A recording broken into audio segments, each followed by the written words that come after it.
고난을 통과할 때에 나타나는 두 가지 현상이 있습니다. 고난을 통해서 더 겸손해지고 더 강하게 단련되고 순종하는 사람이 있고요. 고난을 통해서 더 부정적이고 소심해지고 불순종의 아들이 되는 사람이 있습니다. 아까 우리 찬양할 때 보니까 내게 허락한 시련을 통해 나의 믿음이 더욱 강하게 자라나고, 그 우리 예배전 찬양에 그런 찬양이 있는데, 그 찬양을 부를 때에 그렇지, 여러분들이 시험을 당하고 고난을 당하는 것은 저도 원치 않고 여러분도 원치 않는 일이지만, 그러나 때때로 찾아오는 고난을 통해서 여러분들을 더 강하게 단련시키고자 하는 하나님의 뜻이 있다면, 고난도 여러분의 믿음을 금같이 귀하게 여기는 그런 아름다운 그릇을 예비하는 그런 축복의 기회가 될 줄로 믿습니다. 베드로전서 강의 세 번째 시간입니다. 지난 주일에는 금보다도 귀하다는 말씀을 전했는데, 무엇이 금보다도 귀하다는 것인가요? 1장 7절 말씀에 보니까 너희 믿음의 시련이 불로 연단하여도 없어질 금보다도 귀하여 예수 그리스도 나타나실 때에 너희로 하여금 칭찬과 영광과 존귀를 얻게 하려 함이라고 말씀했습니다. 여러분, 이 세상에 좋아하는 것이 많이 있고 또 사랑하는 사람들이 많이 있죠. 네. 그러나 또 우리 하나님 말씀이 내 마음을 다하고 목숨을 다하고 힘을 다해서 주 너의 하나님을 사랑하라 하셨는데, 여러분 예수님을 사랑하십니까? 예수님을 사랑하세요? 네, 감사합니다. 8절을 한번 보겠습니다. 예수를 너희가 보지 못하였으나 사랑하는도다. 이제도 보지 못하나 믿고 말할 수 없는 영광스러운 즐거움으로 기뻐하니라고 말씀했습니다. 여러분, 예수님을 보셨어요? 보지도 못한 예수님을 어떻게 알고 사랑하십니까? 그러나 사실은 예수님을 이 땅에서 실제로 본 그렇게 많지 않습니다. 예수님 당시에 유대 땅에서 태어나 살던 사람들, 또 유대 땅을 지배하던 로마 군정들, 로마의 사람들, 예수님을 본 사람은 그렇게 많지 않아요. 예수님이 33년 동안 사셨으니까 그 시대 사람들만 조금 봤습니다. 그러니까 우리는 시대가 다르고 민족이 다르니까 볼 수가 없었습니다. 여러분, 초대교회 성도들도 예루살렘 밖에 있던 거의 대부분의 성도들은 예수님을 보지 못했습니다. 그러나 예수님을 보지 못하였지만 예수를 믿고 사랑함에 있어서 예수님을 본 거하고 예수님을 보지 못한 거하고 어떤 차이가 있습니까? 아무런 차이가 없습니다. 이 세상 누구보다도 예수님을 사랑하고 예수님을 그렇게 좋아하고 예수님을 위해서 죽도록 충성했던 사도 바울도 예수님을 직접 보지는 못했습니다. 담에색 도상에서 만난 예수님은 그때 육체로 계신 예수님이 아니었어요. 그것은 영으로 오신 예수님이었지. 왜 예수님을 본 사람과 보지 못한 사람들이 차이가 없느냐? 그것은 하나님의 말씀의 성경을 통해서 예수님을 듣고 예수님을 보고 그 말씀을 통해서 예수님을 만날 수 있기 때문에 그렇습니다. 여러분, 믿음은 어디에서 옵니까? 로마서 10장에 이런 말씀이 나옵니다. 이사야가 이르되 주여 우리가 전한 것을 누가 믿었나이까? 그 17절 말씀에 보니까 대답이 나옵니다. 믿음은 들음에서 나며 들음은 그도의 말씀으로 말미암았느니라. 다 같이요. 믿음은 들음에서 나며. 시작. 믿음은 들음에서 나며 들음은 그도의 말씀으로 말미암았느니라. 예수님 부활하신 이후에 제자들에게 나타나셨을 때에 제자들이 다 놀라서 믿지 못했습니다. 근데 그 자리에 도마는 없었습니다. 나중에 제자들이 도마에게 말했습니다. 야, 우리가 주님을 보았다. 도마가 뭐라고 말합니까? 내가 그 손에 못자국을 보며 내 손가락을 그 못자국에 넣으며 내 손을 그 옆구리에 넣어보지 않고는 나는 믿지 아니하겠다. 너희들이 헛것을 본 거야. 8일 만에 예수님이 나타나신 자리에 도마도 한때 있었습니다. 예수님이 도마에게 말했습니다. 내 손가락을 이리 내밀어 내 손을 보고 내 손을 내밀어 내 옆구리의 창자국을 만져봐라. 도마가 그 앞에 고꾸라졌습니다. 나의 주님이시오 나의 하나님이시니이다. 예수님이 뭐라고 말씀했습니까? 너는 나를 본고로 믿느냐? 보지 못하고 믿는 자들은 복이 있도다. 여러분, 예수님을 보지 못하였지만은 실제로는 다 보고 들었습니다. 어떻게 들었느냐? 여러분, 예수님이 어떻게 태어나시고 예수님이 갈릴리에 다니시면서 어떻게 복음을 전하시고 예수님이 어떻게 능력과 저주를 받고 십자가에 죽으셨고 예수님이 어떻게 부활하셨는지 생생하게 여러분 다 보고 듣지 않았습니까? 예수님 당시에 유다 땅에서 살았던 그 사람들보다 더 자세하게 보고 듣고 만날 수 있으니 그것이 바로 성경입니다. 그러므로 오늘 또 이 말씀을 잘 들으면 예수님이 보이실 것입니다. 오늘 읽은 이 본문은 우리에게 전파되고 증거된 복음을 통해 주어진 우리 믿음의 결국은 우리 영혼을 구원한다는 말씀이에요. 여러분, 이 세상이 그래도 우리나라는 평안한데요, 얼마나 고통과 절망과 비극과 죽음의 문제가 끊임이 없는지 모릅니다. 저는 9시 토요일 KBS 뉴스를 끝나면 세계는 지금이라는 프로그램을 보는데 IT가 나오는데요, 정말 보다가 더 못 보고 있더라고요. 그걸 막 완전히 갱단들이 다 장악을 해가지고 사람 사는 곳이 아니야.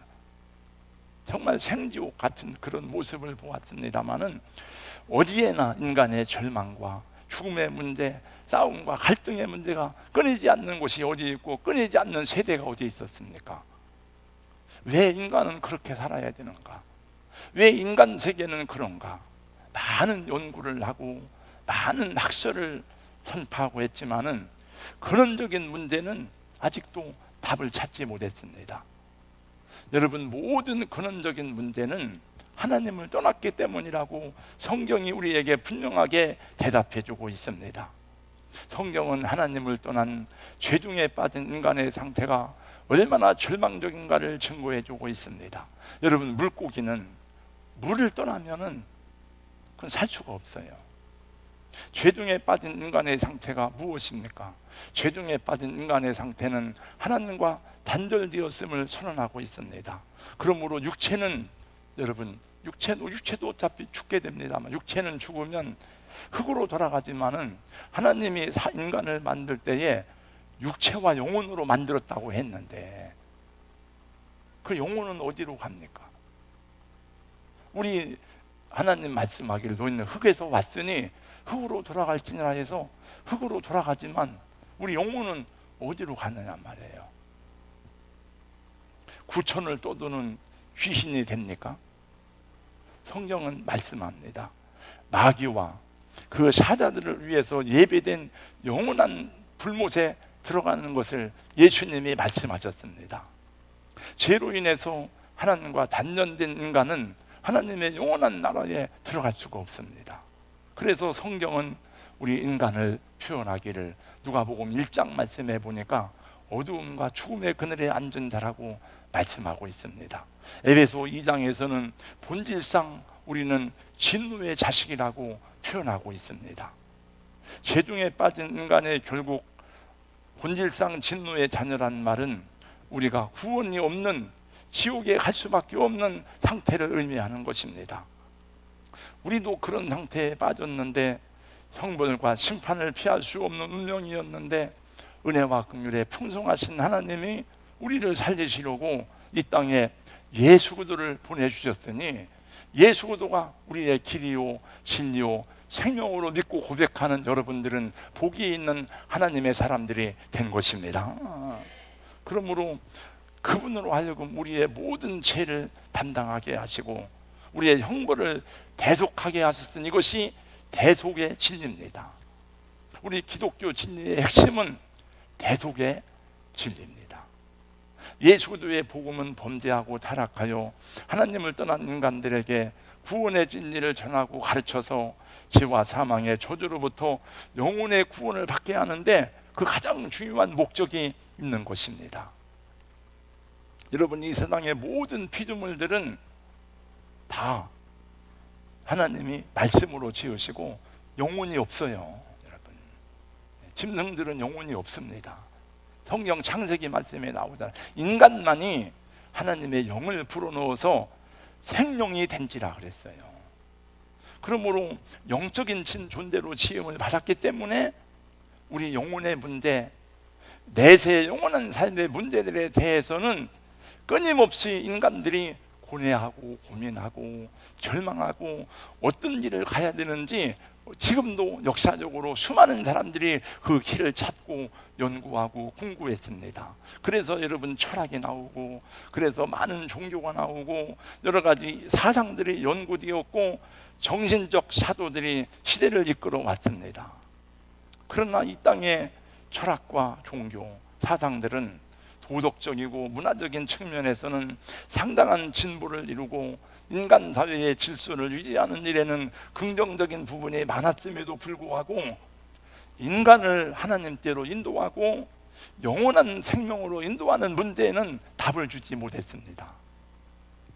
왜냐하면 하나님을 떠난 죄중에 빠진 인간의 영혼의 구원을 위해서는 하나님 외에는 다른 방법이 존재하지 않기 때문에 그래요.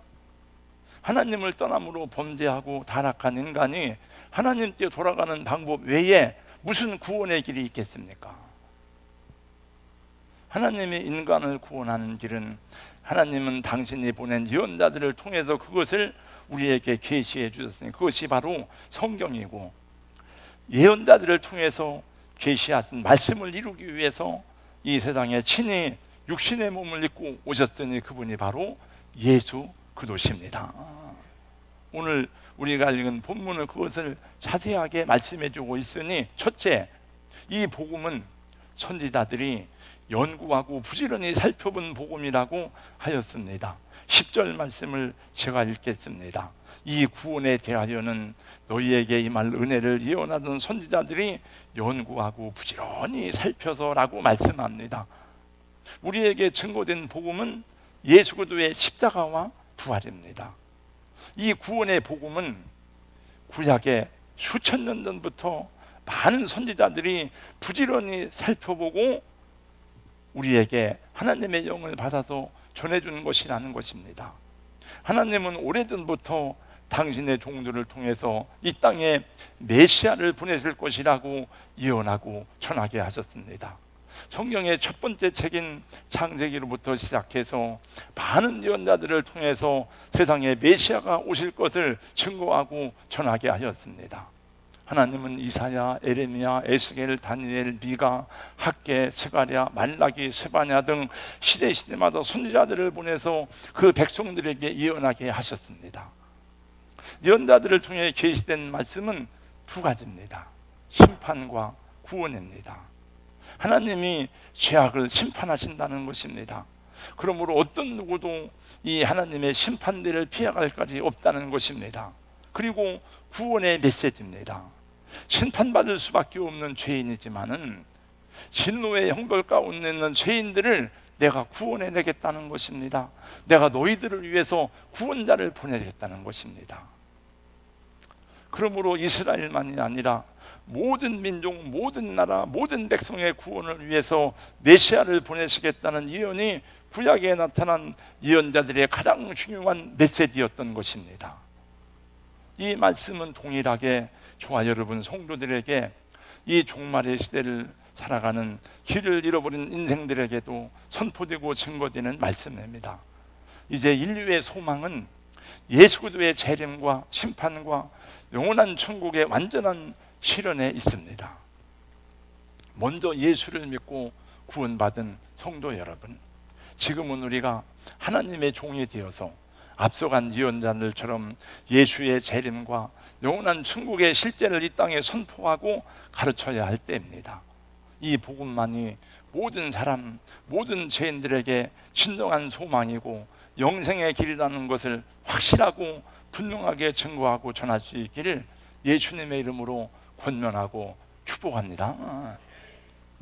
두 번째, 예언자들은 그도의 고난과 영광을 미리 알고 증언하였다는 것입니다. 11절 말씀에 보니까 자기 속에 계신 그도의 영이 그 받으실 고난과 후에 받으실 영광을 미리 증언하여 누구를 또는 어떠한 때를 지시하는지 상고하니라. 구약의 예언자들은 그도의 고난과 영광에 대해서 많은 예언을 하였습니다. 특별히 선지자 이사야는 그도가 사람들에게 배반을 당하고 어떠한 고난을 받으시고 죽으실 것인지에 대해서 너무나 생생하게 묘사하고 있는 것을 알고 있습니다. 여러분은 이사야 53장을 다 읽고 기억할 것입니다. 그 예언의 말씀은 예수 그리스도가 세상에 오시기 전인 BC 700년 전에 받은 말씀이었음에도 불구하고 마치 예수님의 고난의 현장을 직접 목격하고 본 사람이 쓴 것과 같이 예언되고 있음을 알 수 있습니다. 예수님이 사람들에게 배반당할 것에 대해서, 그리고 사람들에게 채찍질을 당하고 온갖 모욕을 당하심에 대하여, 피 흘려 죽으심에 대해서 너무나 생생하게 예언하고 증언하고 있습니다. 그러나 선지자는 예수님의 고난만을 예언한 것이 아닙니다. 그 고난이 우리들에게 어떤 의미가 있는지에 대해서도 선포하고 있으니, 그가 찔림은 우리의 허물을 인하며 그가 상함은 우리의 죄악을 인합니다. 그가 징계를 받음으로 우리는 평안을 누리고 그가 채찍에 맞음으로 우리는 나음을 받았도다. 우리는 다 양 같아서 그릇 행하여 각기 제 길로 갔거늘 여호와께서는 우리 모두의 죄악을 그에게 담당시키셨도다. 웬 말인가 나를 위하여 주 돌아가셨나. 이 벌레 같은 난루에 주 돌아가셨나. 선지자들은 어둡고 힘든 세대를 살아가는 희망 없는 백성들에게 이 구원의 소망이 담긴 메시지를 선포함으로 그들로 하여금 하나님께로 돌아오라는 메시지를 계속 전하였습니다. 우리 성도 여러분, 여러분이 가지고 있는 이 성경이 하나님의 말씀이라는 가장 분명한 증거가 무엇입니까? 이 신구약 성경이 하나님의 말씀이라는 증거는 수도 없이 많지만은 그 중에서도 가장 확실하고 분명한 증거는 이 예언의 말씀이 역사 속에서 그대로 성취되었다 하는 것입니다. 여러분, 저 하늘나라에서 성취되었다는 것이 아닙니다. 우리가 잘 알지 못하는 형 이상학의 세계에서 성취되었다는 것이 아닙니다. 저와 여러분이 살고 있는 이 세상에서 이 시간과 공간이 분명한 역사 속에서 성취되었다 하는 것입니다. 오늘 2021년 10월 24일 11시부터 이 괴정동에서 성도들이 모여서 한때 예배를 드리다, 이것이 여러분 철학적인 얘기입니까? 종교적인 얘기가 아니잖아요. 이건 실제적인 사건이잖아요. 많은 사람들이 말하기를 예수의 부활은 형 이상학의 세계에서 이루어졌다. 예수의 부활은 사실이라고 말하지만 역사적 사실이라고 말하지 못하는 이유는 그거는 가짜 신학이에요, 여러분. 그런 신앙을 믿으면 안 됩니다. 예수님의 부활은 역사 속에서 이루어진 일이고, 예수님의 재림도 우리가 살고 있는 그 시대 언제인지는 모르지만은 시간과 공간이 분명한 이 역사 속에서 이루어질 하나님의 뜻이라고 성경은 말씀하고 증거하고 있습니다. 여러분, 십자가에서 죽으시고 부활하신 예수 그리스도의 이 사건보다 더 역사적이고 구체적인 사건이 어디 있습니까? 세종대왕께서 한글을 창조하시고 이순신 장군이 해전을 통해서 일본의 외선들을 격파하고, 역사적 사건입니까? 역사적 사건입니다. 그것도 분명한 사건이지만은 여러분, 예수 그리스도의 이 십자가의 죽으심과 이 부활보다도 확실하고 분명한 증거가 어디 있습니까? 조금도 주저함이 없이 담대하게 예수들을 선포하고 증거할 수 있기를 주님의 이름으로 축원합니다. 세 번째, 이 복음은 성령의 계시를 힘입어 전파된 것이라고 말씀하고 있으니 12절 말씀을 다시 한번 같이 읽겠습니다. 다 같이요. 이 섬긴 바가 자기를 위한 것이 아니요 너희를 위한 것이니 계시로 알게 되었으니 이것은 하늘로부터 보내신 성령을 힘입어 복음을 전하는 자들로 이제 너희에게 알린 것이요 천사들도 살펴보기를 원하는 것이니라. 저는 이 말씀을 더 정확하고 분명하게 이해하기 위해서, 제가 영어를 잘 모르니까 현대인의 성경, 표준 세번역, 공동 번역을 다 읽고 또 읽고 그거를 프린트해가지고 여러 번 읽어봤습니다. 우리말 성경은 그냥 대충 읽으면은 정확하게 무슨 뜻인지 개혁판은 잘 몰라요. 그래서 성경 공부하고 싶으면은 그냥 여러분 세번역이나 이런 거 번역 사서 읽으세요. 그러면 더 자세하게 이렇게 우리가 알 수 있습니다. 우리에게 나타난 이 복음은 사람들이 연구하고 노력해서 이루어낸 지식이 아니라는 것입니다. 성령께서 예언자들에게 임하여서 하늘의 계시를 받게 하고 그 계시를 인간의 언어로 전하게 되었다는 것입니다. 그러므로 우리에게 증거되고 전파된 이 복음의 소식은 사람들이 모여서 연구하고 깨달은 지식이 아닙니다. 우리가 모여서 장로님 창세기 쓰세요, 집사님 출애굽기 쓰세요, 저 집사님 마태복음 쓰세요, 쓰는데 이렇게 써야 됩니다. 그게 아니에요. 수천 년 동안 각기 다른 장소에서 각기 다른 사람들이 썼습니다. 직업이 다릅니다. 환경이 다릅니다. 시대가 다른데 하나님의 계시이기 때문에 다 모아보니까 모든 것이 일관성이 있고 그것이 정확한 거예요. 여러분, 이 세상에는 많은 종교가 있습니다. 그러한 종교들은 사람들이 깊이 돌을 닦고 수행 정진해서 깨달음을 근거로 하고 있는데, 대표적으로 그런 종교 가운데 하나가 불교입니다. 석가모니는 얼마나 깊은 돌을 닦았는지 모릅니다. 수많은 시험들을 극복하면서 돌을 닦고 깨달았습니다. 여러분, 성천 스님은 10년 동안 눕지 않고 등에 기대지 않고 장자불허를 하면서 돈수론을 깨우쳤습니다. 근데 불경은 수도 없이 많아요. 여러분, 불경은 석가모니가 한 것만이 불경이 아닙니다. 불경의 숫자는 계속 도를 깨달은 대로 늘어나는 거예요. 계속 화엄경, 무슨 경, 금강경, 팔만대장경. 그것은 우리 인간의 경지를, 우리가 도달하지 못한 깊은 경지를 헤아린 현인들의 글입니다. 그러나 우리가 듣고 전하는 이 복음은 사람들이 그렇게 돌을 닦아서 깨달은 것이 아니고 하나님이 그들에게 당신의 영을 부어주시어서 전하게 하였다는 것입니다. 그것을 성경은 계시라 그러는 거예요. 그래서 우리의 믿음을 계시 의존주의 신앙이다 이렇게 말하기도 합니다. 하나님이 열어서 보여주다.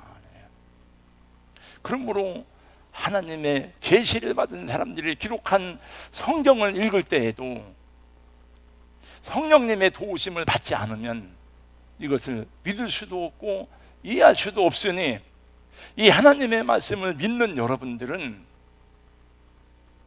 성령님이 우리 가운데 오셨기 때문에 믿음이 주어지고 예수님을 주님으로 고백하는 줄로 믿습니다. 성령으로 아니하고는 누구든지 예수를 주시라 할 수 없느니라. 고린도서 12장 3절 말씀이에요. 그러니까 우리 성령이 우리 가운데 임하신 거예요. 예언자들은 이 예언의 말씀을 전하는 동안에 얼마나 많은 고난과 시험을 받았는지 모릅니다. 하나님의 말씀을 이루기 위해서 이 말씀을 받고, 에스겔은 왼쪽으로 누워서 390일 동안 묵혀가지고 꼼짝도 안 하고 떡을 먹으면서 오른쪽으로 또 해가지고 하고, 에레미야나 이런 사람들을 보면 구덩이에 빠지게 되고 그러면서도 흔들림이 없이 이 말씀을 백성들에게 전한 것을 보면 이 계시의 말씀이 얼마나 확실한가에 대해서 생각하지 않을 수 없습니다. 근데 이것은 누구를 위해서 이 예언의 말씀을 전했느냐? 아까 읽었습니다. 12절 말씀에 보니까 이렇게 말하고 있습니다. 이 섬긴 바가, 이 예언자들의 섬긴 바가 자기를 위한 것이 아니요 너희를 위한 것임이 계시로 알게 되었으니라고 말씀합니다. 그런데 우리가 어떻게 감사하지 않을 수가 있습니까? 우리의 구원을 위해서 예수님이 죽으신 것만이 아니라 수많은 예언자들이 고난을 받으면서까지 하나님께 순종하여 이 말씀을 전하였고, 그리고 예수님 십자가에 부활 승천하신 이후에도 얼마나 많은 사람들이 복음을 전하기 위해서 생명을 바쳤습니까? 예수님이 제자들에게 너희는 땅끝까지 나가서 내 증인이 되라고 말해서 제자들이 다 나가서 순교했습니다. 그 제자들이 죽으니까 또 그 제자들이 나가서 또 복음을 전해서 죽고, 그 사람들이 죽으니까 또 나오고 계속 나와서 복음이 증거되어서 우리나라에게까지 복음이 전파되고, 우리도 사람들에게 복음을 전하라고 또 보내기도 하고 우리도 복음을 전하는 사람이 되었습니다. 천사들도 이 복음이 얼마나 귀한지를 흠모한다 그랬어요. 여기 마지막에 천사들도 살펴보기를 원하노라. 근데 살펴본다는 게 뭐예요? 다른 번역성에 보니까 천사들도 흠모하고 사모한다는 거예요. 그 믿음의 결국이 무엇입니까? 8절 9절입니다. 다시 한번 9절 다같이요. 시작. 믿음의 결국 곧 영혼의 구원을 받음이라. 그러므로 여러분들이 이렇게 나와서 예배를 드리고 신앙생활하는 궁극적인 목적은 영혼의 구원을 받는 거라는 거예요. 네. 물론 우리는 예수님을 믿음으로 하나님의 은혜 가운데 살아가는 삶 속에 위로와 평안을 구하기도 하고, 우리 질병의 치유와 회복을 기대하기도 하고, 우리 가정의 평안과 우리 자손들이 세상에서 복되게 살아가는 은혜도 하나님께 구하고, 그런 은혜도 있지만은 그것이 우리 믿음의 궁극적인 목적이 아니라는 거예요. 우리 모든 믿음의 궁극적인 목적은 내 영혼의 구원이라는 거예요. 우리 부모님들, 내 아들, 딸들의 영혼의 구원이에요. 왜냐하면 이 세상에 살아가는 날들은 그가 가난하든지 부하든지 잘 살든지 못 살든지 유한하고 짧기 때문에 그렇습니다.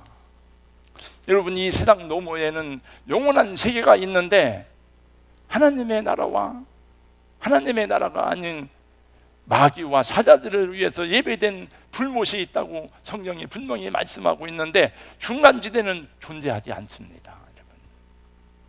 그러므로 지옥 가면 안 되는 거죠. 지옥은 본래 인간을 위해서 예배된 것이 아니라 예수님이 말씀했어요. 마귀와 그 사자들을 위해서 예배된 것이라고 하였으니, 우리 성도 여러분, 내가 아는 모든 사람들이 다 영혼의 구원을 받을 수 있는 그런 기도와 믿음과 복음 증거하는 일에 여러분 수고를 아끼지 않기를 예수님의 이름으로 권면하고 축복합니다. 우리 부모님들이나 가족들이 이 세상 떠나고 나면 우리 어머니 정말 고생 많이 하셨는데 좋은 곳에 가서 편히 쉬세요. 드라마에 보니까 그런 장면들이 많이 나오더라고요. 무덤에 가서 엄마 이제 편히 쉬어요. 우리 걱정 말고 좋은 곳에서 편히 쉬세요.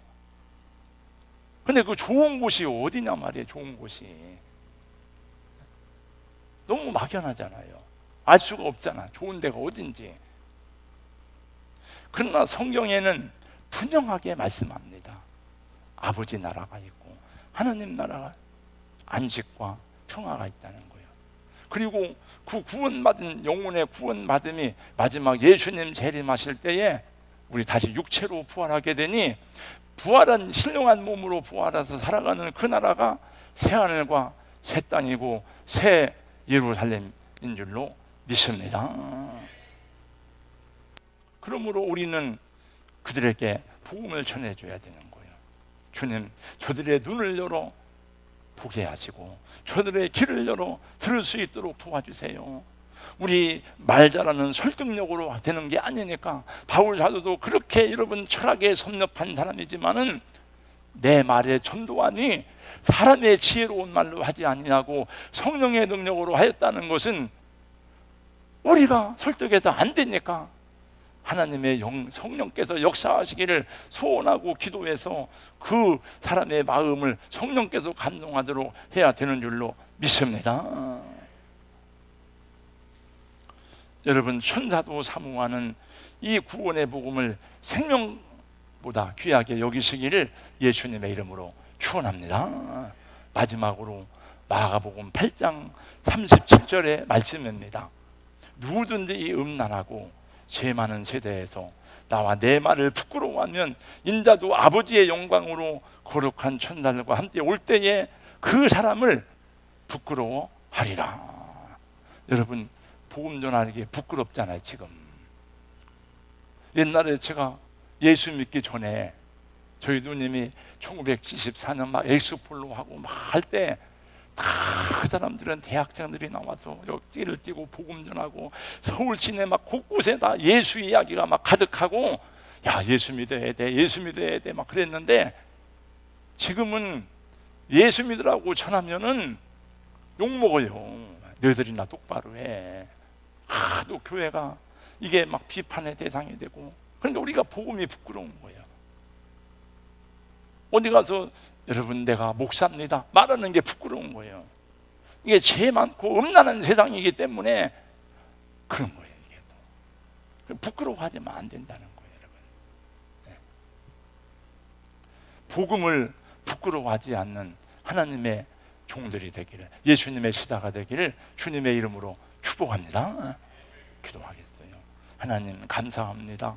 오늘 또 함께 말씀을 들었습니다. 예수를 너희가 보지 못하였으나 사랑하는도다 말씀했습니다.